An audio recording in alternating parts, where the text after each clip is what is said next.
Today we're going to talk about practicing finding the slope of a line. That's section 2.3F in your packet. It's kind of a review of everything. It's a really good review before a quiz. All right, in this first section, we need to calculate the slope of the line on each graph. You can use rise over run. You can use the Weinglass formula, y2 minus y1 over x2 minus x sub 1, or you can do the change in y over the change in x. Since we have a graph here, I'm going to look for two good points on the line. They're not going to give up the points so easily anymore. You got to find them. So I'm going to start at the farthest left. So 1, 2, 3, 4, 5.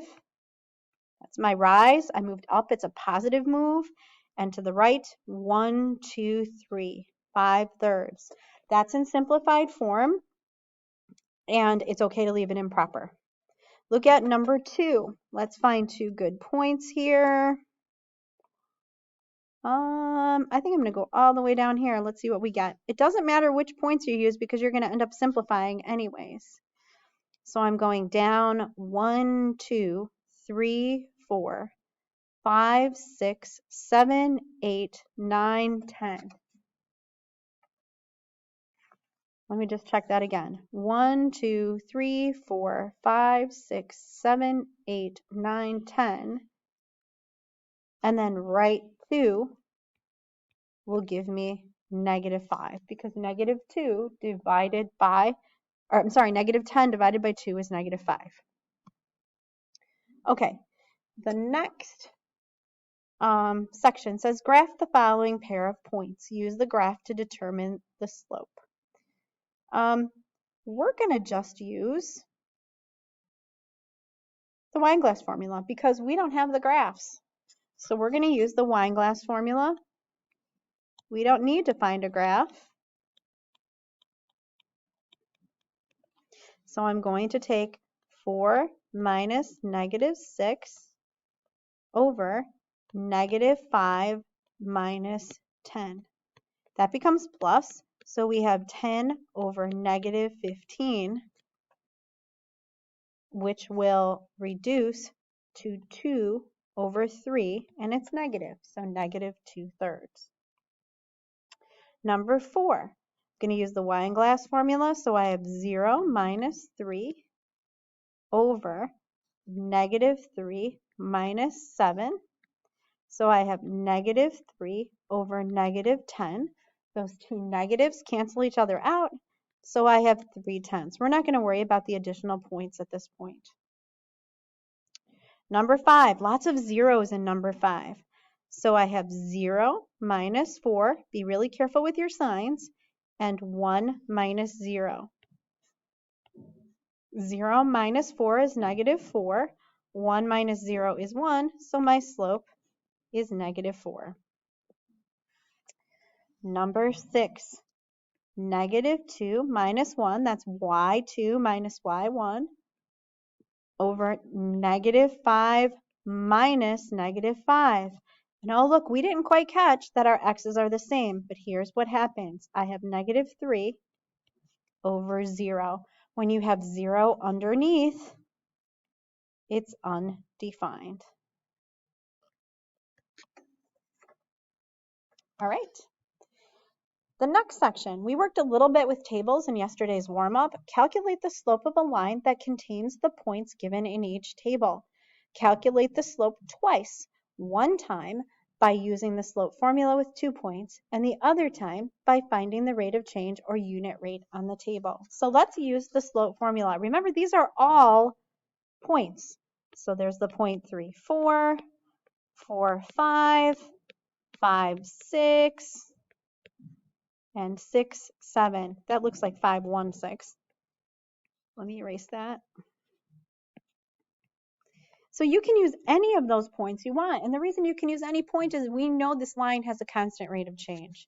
But on the table, it's pretty easy. I'm going to take 5 minus 4 and 4 minus 3. So I have 1 over 1. So my slope is 1. So if I'm looking for the rate of change, I'm going to erase some of this so that you can look at the table. As long as your x's are going up by 1s, you can use this way. I look at my table, how do I get from each one of these? Well, I'm adding 1 every time. And here, I'm adding 1 every time. So we're going to put the change in y, which was 1 each time, and over the change in x, which will get us to the same place as the slope formula. So let's use the slope formula here. I'm just going to use these first 2 points. 0, 4 is 1, and 1, 9 is another point. So I'm going to take 9 minus 4, that's my second y minus my first one, over 1 minus 0, so I have 5 over 1. If you use the table, we're going up by 1s on the x, so we're good. So how do you get to each one of these? How do you get from 4 to 9? That's 5. Going to add 5 every time, and here you're adding 1 in the x's. So we're going to put the change in y over the change in x, and it gets us to the same place as using the wine glass formula. Number 9. This one's a little tricky. So this time let's do the table first. So each time we're going up by 3s in the y column. And here we're also going up by 3s. So it's the change in the y's over the change in the x's, and 3 divided by 3 is 1. If we're going to use the slope formula, I'm going to take 12. Here's the points I'm going to use. 0, 9, and 3, 12. So I'm going to take 12 minus 9 over 3 minus 0. 12 minus 9 over 3 minus 0. That's right. Which will give me, again, 3 over 3, putting me in the same place as using the table. Now you can see how they're all connected.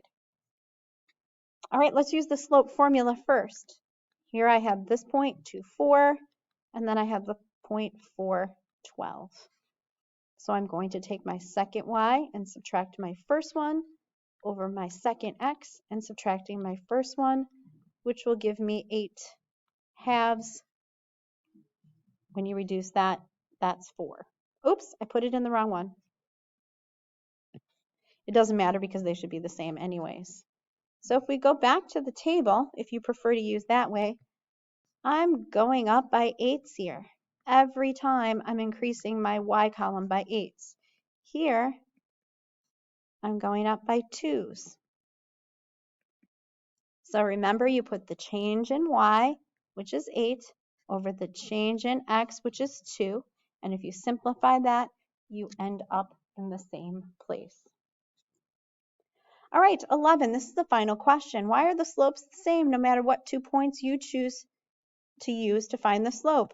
Because the line changes at a constant rate.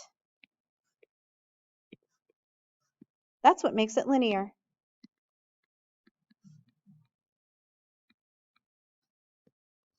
All right, that's it for today.